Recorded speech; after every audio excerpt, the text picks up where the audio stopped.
ক্ষমতার অহংকার নেই, কোনো দাপটও নেই। স্বরাষ্ট্র উপদেষ্টা জাহাঙ্গীর আলম চৌধুরী একেবারে সাধারণ একজন উপদেষ্টা হয়েও তিনি চলাফেরা করেন আমজনতার মতো। কখনো পুলিশ কনস্টেবলদের খোঁজখবর নেন, কখনো সাংবাদিকদের বেতন বোনাসের কথা জানতে চান। রাস্তায় নেমে জনগণের দুর্ভোগের কথা শুনতেও ভুল করেন না। 2024 সালের 5 আগস্টের পর যে পুলিশ বাহিনী পুরোপুরি বিধ্বস্ত ছিল, সে বাহিনী এখন অনেকটাই সচল ও সক্রিয়। এর পেছনে জাহাঙ্গীর আলমের ভূমিকা স্পষ্ট। স্বরাষ্ট্র মন্ত্রণালয়ের দায়িত্ব পেয়ে তিনি দিন রাত এক করে কাজ করছেন। প্রশাসনের নীরবতার কারণে যখন সারা দেশে একের পর এক অনাকাঙ্ক্ষিত ঘটনা ঘটছিল, তখন জাহাঙ্গীর আলমের পদত্যাগের দাবিও উঠেছিল জোরে সোরে। সময় বদলেছে, এখন উল্টো অনেকেই তার কাজে সন্তুষ্ট হয়ে নিয়মিত প্রশংসা করছেন। তার সারল্য সবাইকে মুগ্ধ করছে। এছাড়া এখন পর্যন্ত তাকে নিয়ে কোনো অনিয়মের অভিযোগও শোনা যায়নি। সামর্থ্য থাকলেও জাহাঙ্গীর আলম ভাগে কোরবানি দিয়েছেন। অবৈধ সম্পদ গড়ে তোলা ব্যক্তিদের বিপক্ষে তার বার্তা স্পষ্ট। স্বরাষ্ট্র উপদেষ্টা হওয়ার আগেও তিনি দেশের নিরাপত্তা নিশ্চিতে দীর্ঘদিন কাজ করেছেন। ছিলেন চৌকস এক সেনা কর্মকর্তা। একটা সময় জাহাঙ্গীর আলম বাংলা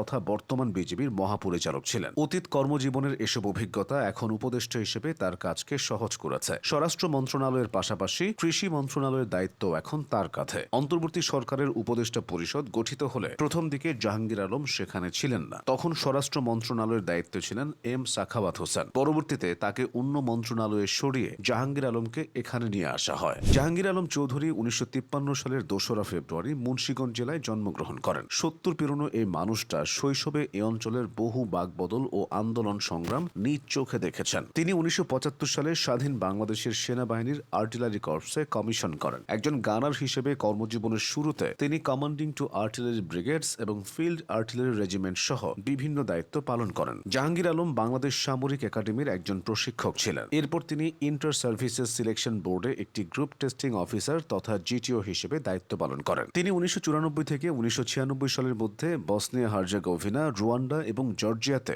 জাতিসংঘের সামরিক পর্যবেক্ষক ও স্টাফ হিসেবে 3টি ভিন্ন জাতিসংঘ মিশনে কাজ করেছিলেন। জাহাঙ্গীর আলম 2003 সাল থেকে 2006 সাল পর্যন্ত বাংলাদেশ তথা বর্তমান বিজিবির মহাপরিচালক ছিলেন। সে সময় নানা ইস্যুতে ভারতের সাথে বাংলাদেশ সীমান্তে বেশ উত্তাপ ছিল। এরপর 2006 সালের জুন থেকে 2007 সালের জুন পর্যন্ত তিনি বাংলাদেশ সেনাবাহিনীর প্রিন্সিপাল স্টাফ অফিসার হিসেবে দায়িত্ব পালন করেন। তাকে রাষ্ট্রপতির বাসভবন বঙ্গভবনে গিয়ে বাংলাদেশের তৎকালীন রাষ্ট্রপতি ডক্টর ইয়াজউদ্দিন আহমেদকে জরুরি অবস্থা ঘোষণা করতে বলার কৃতিত্ব দেওয়া হয়। 2009 সালে বিডিআর বিদ্রোহে বহু মানুষ প্রাণ হারায়। এই ঘটনার পর জাহাঙ্গীর আলম সেনাবাহিনীর গঠিত তদন্ত কমিটির নেতৃত্ব দেন। তখন তিনি কোয়ার্টার মাস্টার জেনারেল তথা কিউএমজি ছিলেন। ওই বছরই তাকে পররাষ্ট্র মন্ত্রণালয়ে বদলি করা হয়। জাহাঙ্গীর আলম চৌধুরী 2010 সালে অবসর গ্রহণ করেন। উপদেষ্টা হওয়ার আগে দীর্ঘদিন তাকে নিয়ে কোনো প্রকার আলোচনা ছিল না। প্রেক্ষাপট বদলে যায় 2024 সালের অগস্টের মাঝামাঝি সময়ে এসে। নবগঠিত উপদেষ্টা পরিষদে হঠাৎ করে আনা হয় রদবদল। ডাক পড়ে জাহাঙ্গীর আলমের। স্বরাষ্ট্র মন্ত্রণালয়ের গুরুত্বপূর্ণ দায়িত্ব পেয়ে 2024 সালের 16 আগস্ট বিকেল 4:10 আরও 3 জন নতুন উপদেষ্টার সঙ্গে শপথ নেন তিনিও। বঙ্গভবনে